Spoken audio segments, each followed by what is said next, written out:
Today we've been lucky enough to go and test the factory KTMs, two 250s and two 450s. Everybody wants to ride a factory bike and to know what it feels like, and the biggest question is, you know, how fast is it, what's the suspension like, will it make me quicker? It's not that there's just one bike that they can pull straight out of the back of the van and that you ride. It's basically, you know, it's a bike that they build around you a little bit. So whether that be the handlebars, the levers, you know, how it's positioned, the power's positioned, maybe exhaust pipes, frame, suspension. The only thing that's stock on it is actually the plastics. Everything else is factory, you know, so it's completely different. I've rode Tony's bike for a number of years now, and I like his setup. It's always very, it's always a bike that I feel everybody could ride or could go faster on, and it encourages you to go fast on. The foot pegs themselves, they're a little bit higher, the seat's a little bit lower. The suspension's obviously a little bit firmer, but not firm to that it's making you, makes your hands or, you know, the bars come out of your hands. The power delivery is really nice and really smooth, and it encourages you to, you know, to twist the throttle and to go fast. If you put this into third gear, then you're riding round, and you know that's that. You don't have to worry too much after that initial hook up into third.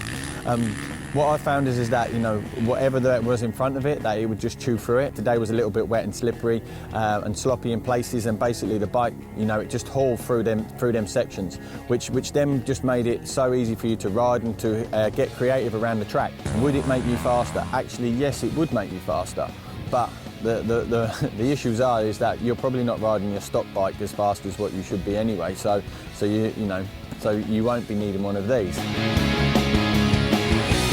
Jeffrey's bike compared to this is in a totally different direction. Jeffrey has a unique style, and he has something which he demands, which is a little bit different than most, and that was apparent today when you rode these bikes from back to back. Basically, Jeffrey likes a bike that's a little bit softer and moves a little bit, which is quite surprising. When I say soft, you feel that it's really plush, but it's not soft that it bottoms out or it bangs through the stroke. You know, it just feels a little bit softer to the norm. It has so much more free roll, and that basically the throttle response, you know, it picks up instantly. It's not that it rips your arms out, it's just that you can pop and dance, and his engine, it works in harmony with his suspension. And that, you know, that's how he manages to ride his bike and to move about. And I was quite surprised to, you know, when you get on his bike to ride something which is maybe a little bit from the norm.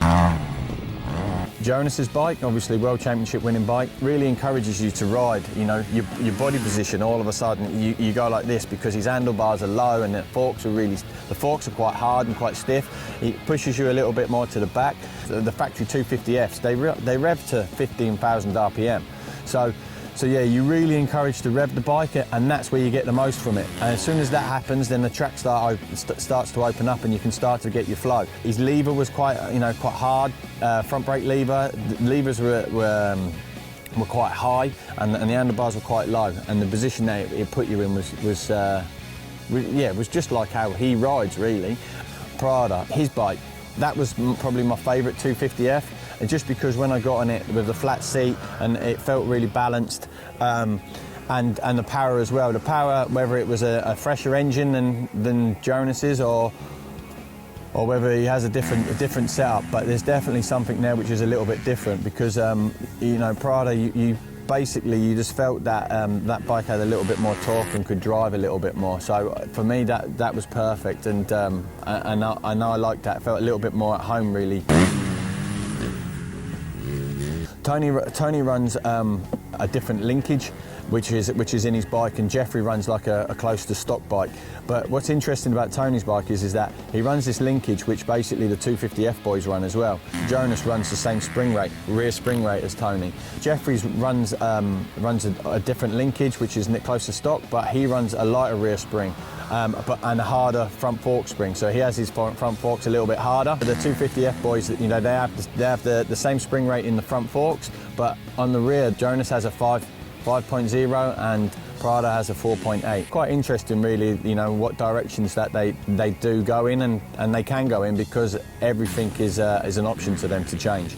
My final conclusion for the day is that when you're a factory rider and you have basically, you know, things on tap, that's that just encourages you and just helps you to push more forward. And when you have a team around you that basically dedicates their time and their efforts towards you, you know, then nothing is an issue, and they'll adjust that because they all want to win. And it's very apparent that KTM do want to win.